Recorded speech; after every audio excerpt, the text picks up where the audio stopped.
Imagine waking up one day and realizing that the life you've been living, the choices you've made, the paths you've walked, the person you've become, has been shaped by something far more insidious than you ever could have imagined. It's not fate, not destiny, nor even your own desires that have guided you. No, it's the silent force of a system, one that has trained you to betray yourself. You stand there in the quiet stillness of your room, staring at your reflection in the mirror. The face staring back at you feels unfamiliar, alien.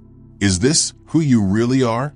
Or is this a mask, crafted over years of subtle, invisible manipulation? How is it that we have come to this point, where our deepest desires are not our own, but are rather molded by external forces? How is it that we sacrifice the truest parts of ourselves on the altar of societal approval, convenience, and safety? We live in a world that convinces us, every moment of every day, that the only way to be successful, happy, and whole is to conform. We are told, from the moment we can understand language, what we should value, who we should love, what we should aspire to. But beneath it all, there lies an uncomfortable truth. The rules that govern society are not designed to elevate us. They are designed to control us, to make sure we never discover the full extent of our own potential. And so, you've learned to betray yourself. You've learned to bend, to break, to suppress the parts of you that could shatter the carefully constructed illusions around you. But you don't even realize it. You think these choices are yours. The career you've chosen, the relationships you've invested in, the dreams you've let wither. These are all the result of a complex web of conditioning, psychological manipulation, and cultural indoctrination. And yet, you remain unaware, locked in the cage of your own making, a prisoner of your own mind. Why do we do this to ourselves? Why do we let society dictate who we should be, what we should believe, and how we should live? Have you ever stopped to ask yourself, what would I be if I had never been told who to be? If the weight of the world's expectations, be it through your parents, your education, your peers, or the media, had never been placed upon your shoulders, who would you have become? These questions hang in the air, heavy with the weight of possibility. You feel a stirring within you, a quiet voice trying to speak, to break through the noise. But it's almost drowned out. You've learned to ignore it, to silence it when it arises. Because listening to that voice means confronting the very foundation of your life, the one you've spent years building, brick by careful brick, only to realize it's built on sand. What if this reality we've built, this way of living, is a lie? What if the very things we've been told are essential to happiness, success, and fulfillment are nothing more than illusions, designed to keep us from ever truly seeing who we could be?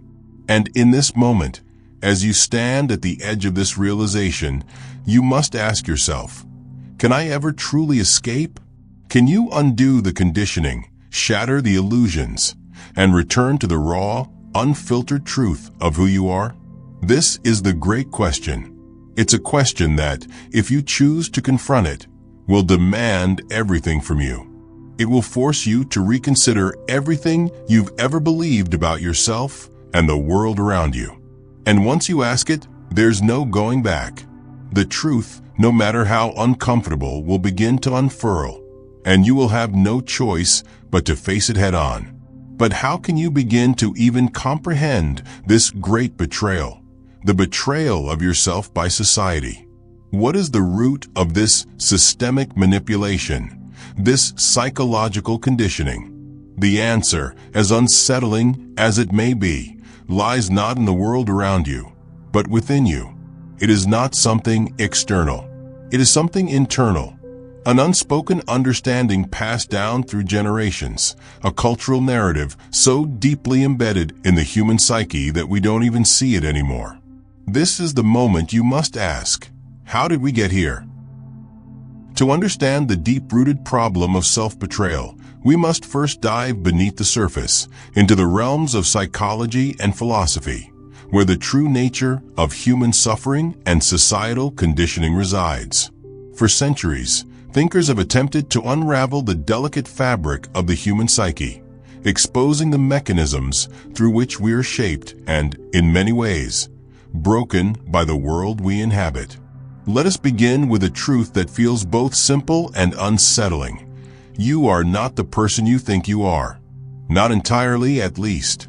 You might think your desires, your dreams, and your identity are the product of your free will.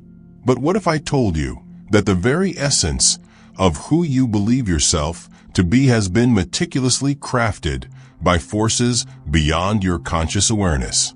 Society, from the moment you were born, began the process of shaping you, chipping away at the raw material of your being until it had molded you into something that could fit into its preordained structure. And this wasn't a single, overt act. No, this was a slow, incremental process, an invisible tide that eroded your most authentic self, drop by drop. One of the greatest minds to explore this idea was Carl Jung, the Swiss psychiatrist who spoke of the false self. Jung argued that the individual's relationship with society forces them into adopting a persona, a mask that conceals the deeper, truer nature of the self. From an early age, you were taught how to be, how to think, and how to feel. Your education system shaped you, your parents shaped you, your peers shaped you. Each influence, though seemingly benign on its own, acted like a sculptor, chiseling away at the authentic you, creating a version of yourself that is more suited to social acceptance than personal fulfillment. This false self, according to Jung, is a defense mechanism. It is how you survive in the world, how you gain approval and validation. It is the person you become in order to be loved, to be accepted, to avoid rejection. But here's the catch. This version of yourself, this social construct, is not your true essence. It is, in fact, a betrayal of who you were meant to be. You live in a constant tension, torn between the mask you wear and the deeper, more vulnerable self that yearns to break free. The tragic irony is that you often can't even see this tension, because the mask has become so deeply ingrained in your identity that you've come to believe it's who you truly are. But Jung is not the only one who grappled with the complexities of self-betrayal. Friedrich Nietzsche, the German philosopher, saw this process in even starker terms. In his exploration of the will to power, Nietzsche argued that modern society's influence suppresses the human will to self-actualize. Society, in its attempt to impose order and stability, forces individuals to conform, to accept predefined values and rules that limit their potential.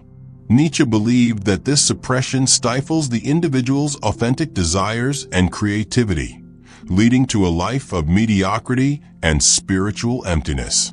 He called this slave morality, a morality created by society to ensure the masses obey and remain passive, sacrificing their true selves in exchange for comfort and acceptance.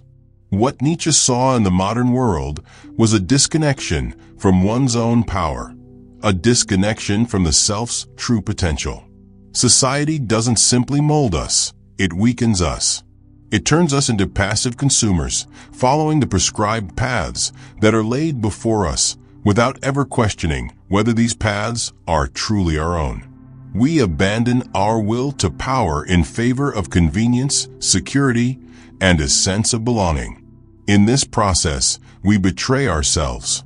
And then there is the existential perspective of Jean-Paul Sartre, who, like Nietzsche, recognized the inherent tension between the self and society. Sartre argued that existence precedes essence. That is, we are not born with an inherent purpose or identity. Instead, we create ourselves through our choices and actions. However, society imposes a sense of essence upon us from the moment we enter it. We are told what roles to play, what expectations to meet, and who to become. Sartre's concept of bad faith describes the way individuals deceive themselves into accepting these societal roles as their own, thus abandoning their freedom and authenticity. In bad faith, you live a lie, acting in accordance with external expectations rather than in alignment with your true self. In this sense, the betrayal of self is not just a psychological phenomenon, but also a moral one. Sartre's philosophy suggests that by accepting the roles society has assigned to us, we are not living authentically. We are living a lie. And in doing so, we betray the very essence of our freedom. The true self, Sartre argues, is not something predefined by society, but something we create moment by moment through conscious, authentic choice. But this requires a level of awareness and courage that few ever achieve. Most are too afraid to confront the possibility that the life they've lived may not be their own. Arthur Schopenhauer, the pessimistic philosopher, would likely agree with Sartre, though his perspective adds a layer of tragic resignation.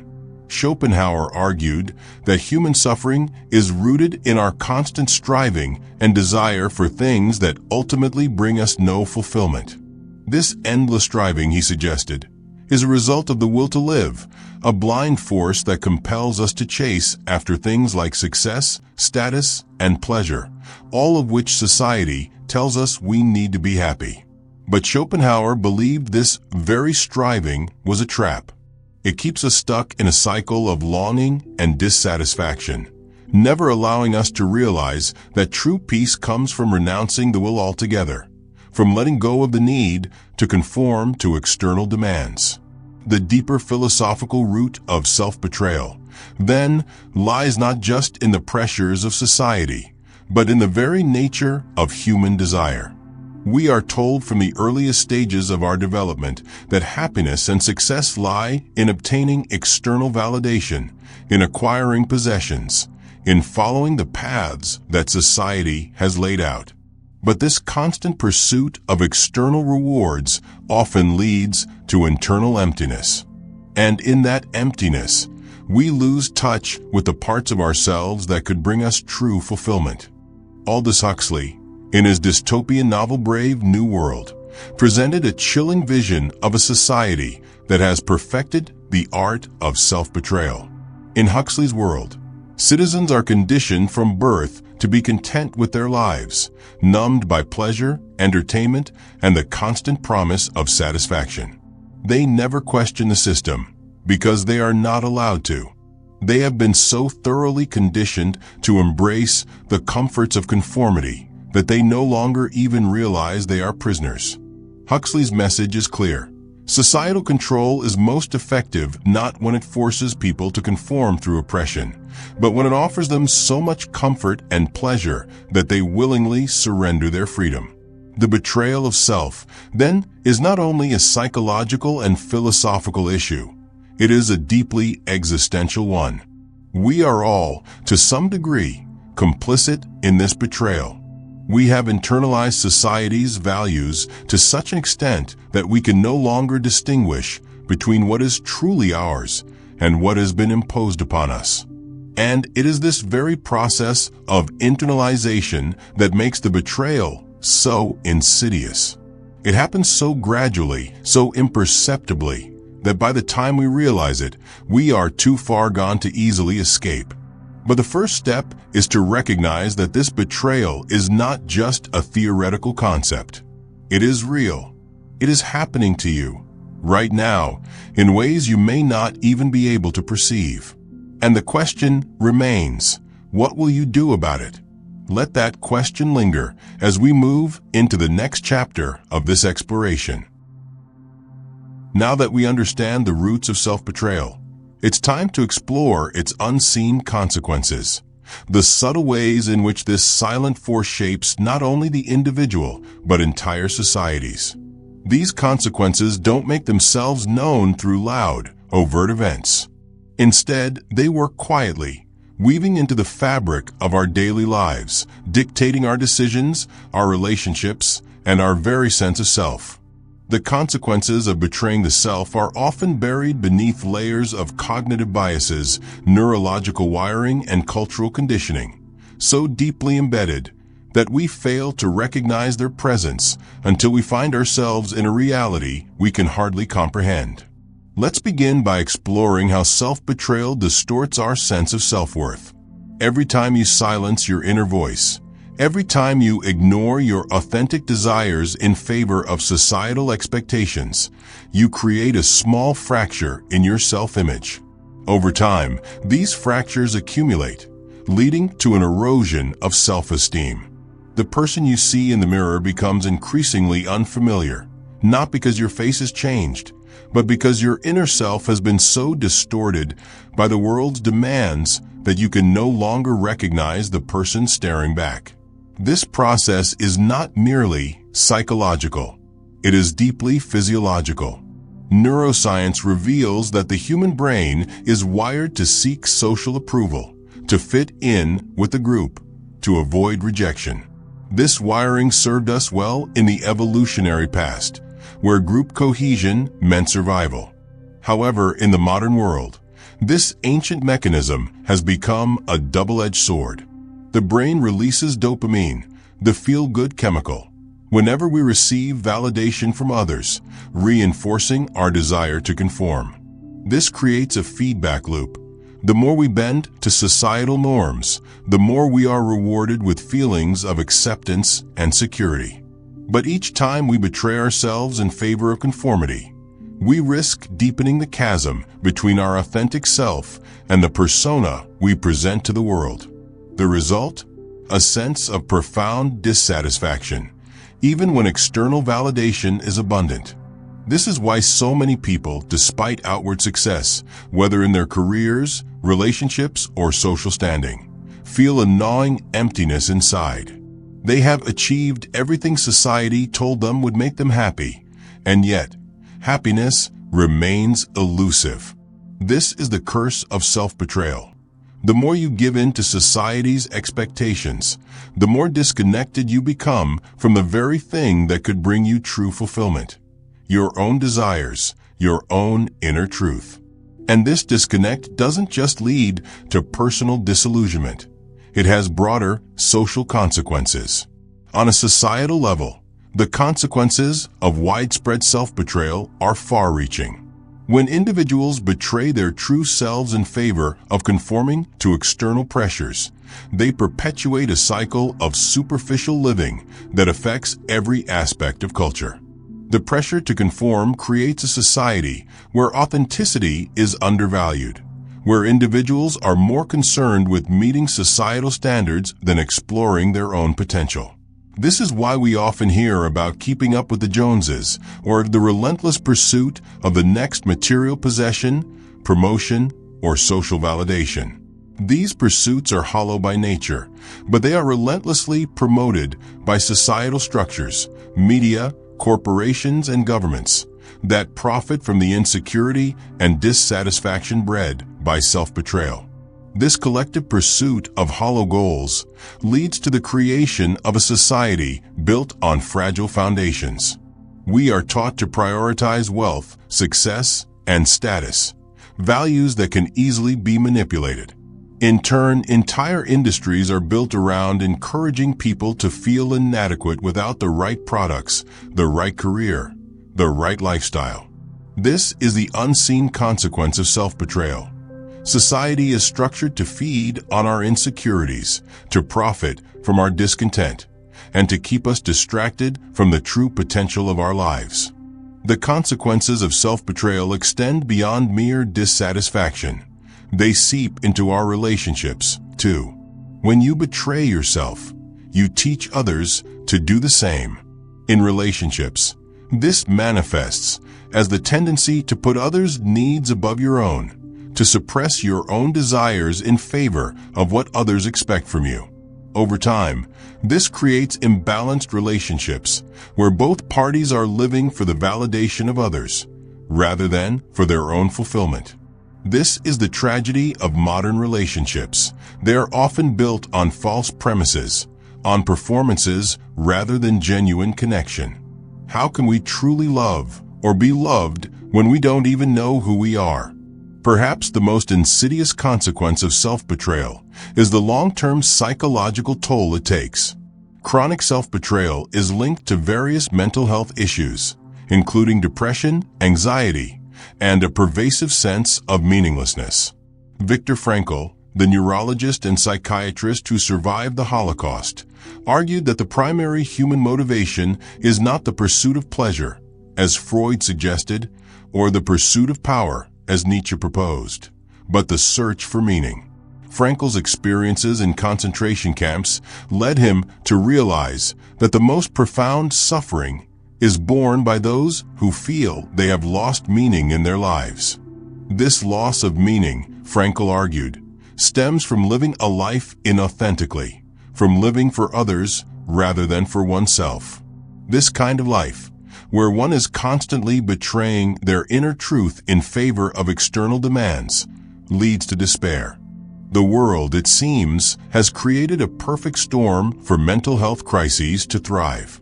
The pressures to conform, the disconnection from the self, and the deep sense of meaninglessness create an environment ripe for anxiety, depression, and existential crisis. And while the world tells you that the solution lies in external achievement, more success, more validation, more stuff, the truth is that the solution lies in the opposite direction. The solution lies in turning inward, in rediscovering your true self and learning to live in alignment with it, regardless of the pressures from the outside world. In the end, the unseen consequences of self-betrayal are not just personal. They are cultural, psychological, and existential. They shape the very fabric of society and the way we interact with one another.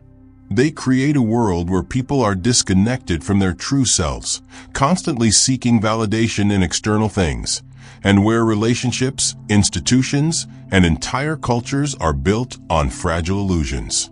But what if we could change this? What if we could break the cycle of self-betrayal, both personally and societally? What if the key to reclaiming our authenticity was not in conforming more, but in rebelling against the systems that demand our conformity?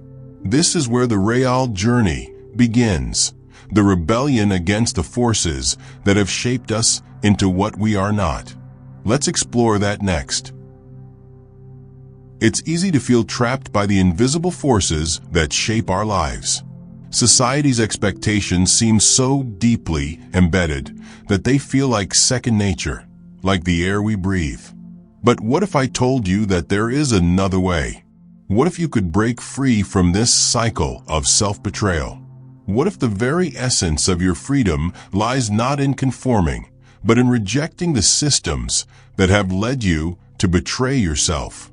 Breaking free requires nothing short of a revolution, an internal revolution.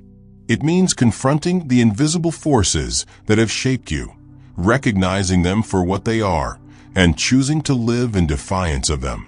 But how do you begin such a radical shift? How do you undo the conditioning that has been instilled in you for years, if not decades? The first step is the hardest: awareness. You must become acutely aware of the ways in which you have betrayed yourself. This means taking a long, honest look at the life you built. Is it truly yours? Or have you been living according to someone else's script, playing a role that was written for you long before you ever had a chance to write your own?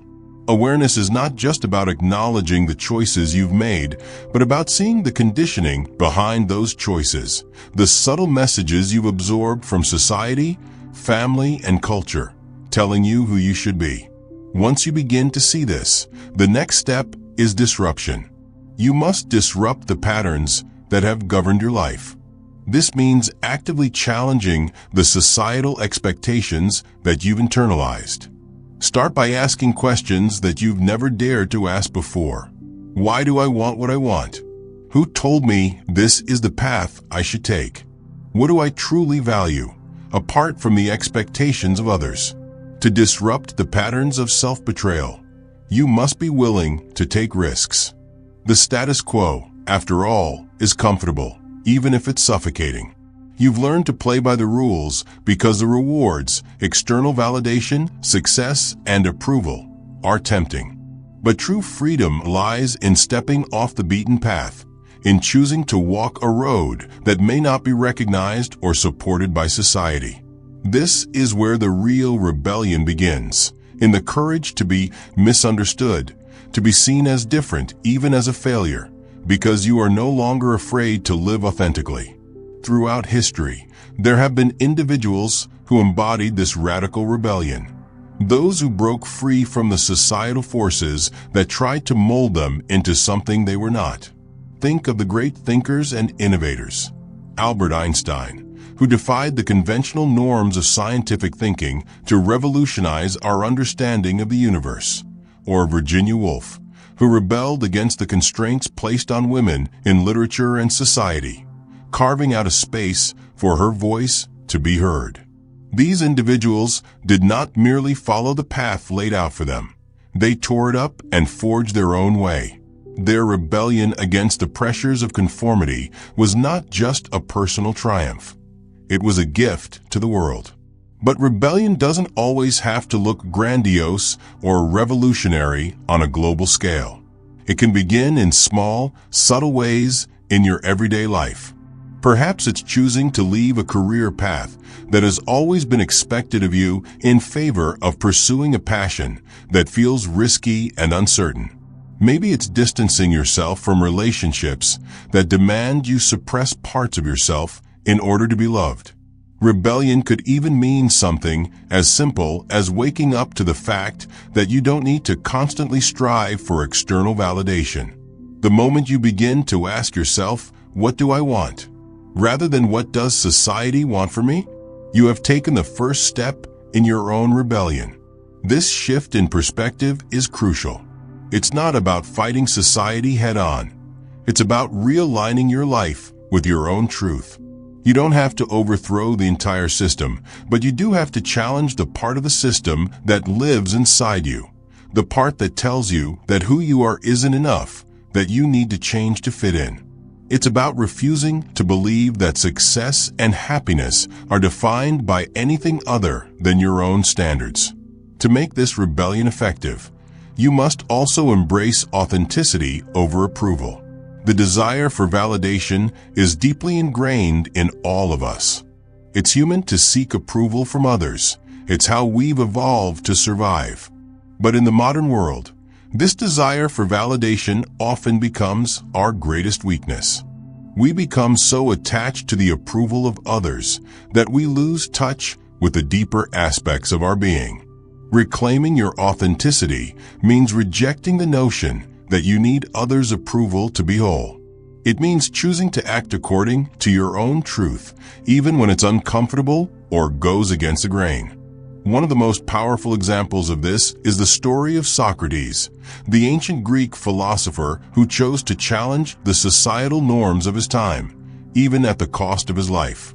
Socrates was condemned to death for corrupting the youth of Athens and rejecting the gods of the city. He could have recanted, he could have apologized, and he would have lived. But Socrates chose authenticity over approval. He chose to speak his truth, even when it meant facing the consequences. In doing so, he not only changed the course of philosophy, but also set a powerful example of what it means to live without compromise. Socrates' rebellion wasn't just against the government or the religious authorities. It was a rebellion against the very idea that truth could be dictated by anyone other than oneself. He understood that living a life of truth required courage, even in the face of death. And it is this courage that you must cultivate if you are to break free from the prison of self-betrayal. Courage is the key that unlocks the door to freedom. It is the ability to look fear and uncertainty in the face and say, "I choose to live as I am, not as I am expected to be." But what about the consequences of such rebellion? What happens when you begin to live in alignment with your true self, rejecting societal pressures? The truth is, the world will not make it easy for you. You will face resistance, both internal and external. Friends may question your choices. Family members may disapprove. Society, as a whole, may try to convince you that you're making a mistake. But remember, This resistance is the very measure of your freedom. It's the friction that proves you are no longer living by society's rules. It's the mark of your rebellion. As you step into your rebellion, you will begin to discover something profound: the power of choice. You are not bound by the path that has been laid out for you. You are not a passive participant in your own life. You have the ability to choose your thoughts, your actions, and your future. And with this realization comes the most empowering truth of all: you can rewrite your story. This is the freedom that comes with rebellion. It's not about destroying the world around you. It's about recreating your own world, living authentically, and aligning your life with the deepest truth of who you are. And once you embrace this, you will discover that the world around you begins to shift. Relationships become more genuine. Work becomes more meaningful. And you begin to experience a sense of fulfillment that you never thought possible. But remember, this is not an easy path. It is not for the faint of heart. The journey of rebellion requires strength, clarity, and the willingness to face discomfort. But in the end, the reward is worth it. You will reclaim your true self, and in doing so, you will unlock the power to shape your own destiny. As we move into the final stage of this exploration, let us ask ourselves, what is the ultimate truth that lies beneath all of this? What is the deeper realization that will change everything? Let's find out. You stand at the threshold now, having delved into the roots of self-betrayal, explored the unseen consequences, and rebelled against the forces that have shaped you. You may feel the weight of a profound realization settling within you. It's a kind of truth that, once glimpsed, cannot be unseen, a truth that redefines everything you thought you knew about yourself and the world around you. The ultimate truth is this: the self that you have betrayed does not exist in the way you have been led to believe. The essence of who you are is not something fixed, not something defined by societal rules, or even by your past choices. The truth of your existence, your deepest self, is far more fluid, far more powerful, and far more liberated than you've been taught to understand. For most of your life, you have believed that your identity is a product of your experiences, your past, your social conditioning. You have thought that you were shaped by everything around you, by your parents, your education, your job, your relationships. And in a sense, you were.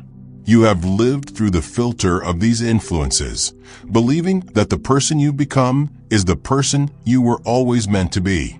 But what if this is not the truth at all? The truth is, the self is a creation, not a discovery. It is not something you find by looking back at what you've been through or measuring yourself against the standards that society imposes on you. The self is not a static object to be defined. It is a dynamic force that you have the power to shape and reshape with every moment of your life. It is an ongoing act of creation, not a predetermined script. And this realization, the fact that you are the artist of your own identity, is both terrifying and liberating. In the journey to reclaim your authenticity, you might have thought that there was a true self waiting to be uncovered, like a buried treasure just beneath the surface. But here's the revelation: there is no true self to uncover because you are already whole, already complete. Your essence is not trapped behind layers of societal conditioning or personal history. It is not waiting for you to find it. It is waiting for you to choose it. This is a radical truth that defies everything we have been taught. You are not defined by your past or your circumstances. You are not a prisoner of your conditioning. You are not confined by the roles that society has placed upon you. The key to your freedom is realizing that you are free to redefine yourself at any moment. This is not just an abstract idea. It is a concrete reality. You hold the power at every moment to choose who you want to be, to decide what your values are, and to create a life that reflects your deepest truth. But this is where the paradox lies. If you are free to redefine yourself at any moment, then who are you really? If there is no fixed self, no true self to discover, then what remains? What is the essence of who you are if you are not bound by identity? The answer, my friend, is that you are the creator. You are the consciousness that shapes your own reality. The self is not something you find, but something you make. This is the ultimate freedom, the ultimate responsibility. To choose who you are, to create yourself in alignment with your deepest truths, and to live your life as an expression of that creation. This freedom, however, does not come without its challenges. It means embracing uncertainty, accepting that you will never fully know who you are until you live it. It requires the courage to step into the unknown and to reject the idea that there is a right way to be. It means abandoning the illusion that there is a perfect version of yourself waiting to be realized. Instead, you must accept that you are always in the process of becoming, always evolving, always creating. To live authentically is not to return to some original self. It is to constantly shape and reshape your identity in a way that reflects your ever-changing truth. It is to live without fear of judgment, without the need for external validation, and with the knowledge that the person you are today is a product of your own choices, not the expectations of others. This realization brings with it a sense of liberation unlike any other. Once you understand that you are the creator of your own identity, the pressures of societal expectations begin to lose their power. You no longer need to fit into predetermined roles or to chase after external goals that don't resonate with your truth. Instead, you become free to live according to your own values, your own desires, and your own vision of who you want to be. But there's a deeper level to this truth, a profound understanding that completes the circle. And it's this: true freedom is found not in the rejection of society, but in the acceptance of your power to create yourself within it. We often think of rebellion as breaking away from the world, rejecting everything that it has imposed upon us. But the real rebellion, the one that brings lasting peace and fulfillment, is the ability to live authentically within the world, without being ruled by it. It is not a rejection of the world, but a reclaiming of your power to choose how you engage with it. As you stand at the precipice of this realization, you might feel a mixture of awe and fear. The power to create yourself is daunting, for it means that you are fully responsible for your life, your choices, and the direction you take. But this is the beauty of it. This is the ultimate truth. You are not a victim of your circumstances. You are the creator of your reality. And as you step into this understanding, you will find that the world around you begins to shift. Relationships that were once shallow become deeper. Work that felt meaningless takes on new purpose. You begin to experience a profound sense of alignment, a harmony between your inner self and the world around you. The weight of self-betrayal lifts, and in its place, you find the freedom to live a life that is truly your own. In the end, the ultimate truth is this: the greatest rebellion you can undertake is the rebellion against the idea that you are not enough, that you need to be something other than what you are. To rebel against self-betrayal is to choose to live as the creator of your own life, unburdened by the expectations of others, and unafraid of the unknown. As the final words of this exploration come to a close, the question that remains is not, "Who am I?" but rather, "Who do I choose to be?" And in this question lies the seed of all freedom, all possibility, and all truth.